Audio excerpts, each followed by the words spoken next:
Welcome to Suman TV.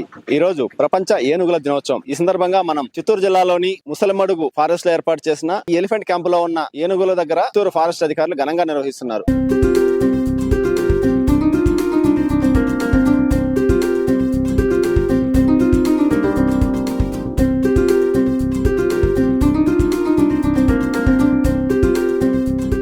బతికితే ఏనుగులా బతకాలంటారు. ఎందుకంటే ఏనుగు చచ్చినా 10,000 బతికినా 10,000 అంటారు. అలాంటి ఏనుగుతో మనుషుల్ని పోలుస్తుంటారు. ఏనుగులు సర్వసాధారణంగా మనిషి జీవితానికి దగ్గరగా ఉంటాయి. ఎందుకురా అంటే మనుషుల మాదిరి ఆత్మీయాభిమానాలు, అనురాగాలు ఏనుగులకు కూడా ఉంటాయి. ఒక ఏనుగు ఒక్కసారి ఒక మనిషిని గుర్తుపట్టిందంటే అది వచ్చేంత వరకు కూడా ఆ మనిషిని అలాగే గుర్తు పెట్టుకుంటుంది. వేలాది కిలోమీటర్ల దూరం వెళ్ళినా కూడా తిరిగి తన గమ్యస్థానానికి చేరుకోగలదు. అలాగే ఏనుగులు కూడా మనుషులతో మాదిరే గుంపులుగా జీవిస్తుంటాయి. ఆ గుంపులకు కూడా ఒక నాయకత్వం ఉంటుంది. ఆ నాయకత్వం కిందనే ఈ ఏనుగులు కూడా సంచరిస్తూ ఉంటాయి. అలాగే ఆ ఏనుగులు తమ ఆహారం కోసం కొన్ని వందల కిలోమీటర్లు నడిచి వెళ్ళినప్పటికీ తిరిగి తమ గమ్యస్థానానికి సురక్షితంగా చేరుకోగలవు. ఆంధ్రప్రదేశ్ లో ఏనుగుల కోసం సురక్షితమైన రిజర్వ్ ఫారెస్ట్ ఎక్కడ ఉందంటే అది ఒక్కటే ఉంది. అది కూడా మన ఉమ్మడి చిత్తూరు జిల్లాలోని కుప్పం పలమనేరు రిజర్వ్ ఫారెస్ట్ మధ్య ఉంది. ఈ రిజర్వ్ ఫారెస్ట్ సుమారుగా 766 ఎకరాల విస్తీర్ణంలో ఉంది. ఈ 766 ఎకరాల విస్తీర్ణంలో ఇటు తమిళనాడు నుంచి అటు కర్ణాటక నుంచి వచ్చిన కొన్ని వందల ఏనుగులు ఇక్కడైతే స్థిర నివాసం ఏర్పరచుకున్నాయి. ఈ స్థిర నివాసం ఏర్పరచుకోవడమే కాక ఈ రిజర్వ్ ఫారెస్ట్ లో ఏనుగులు తమ సంతానోత్పత్తి అలాగే తమ ఆహారానికి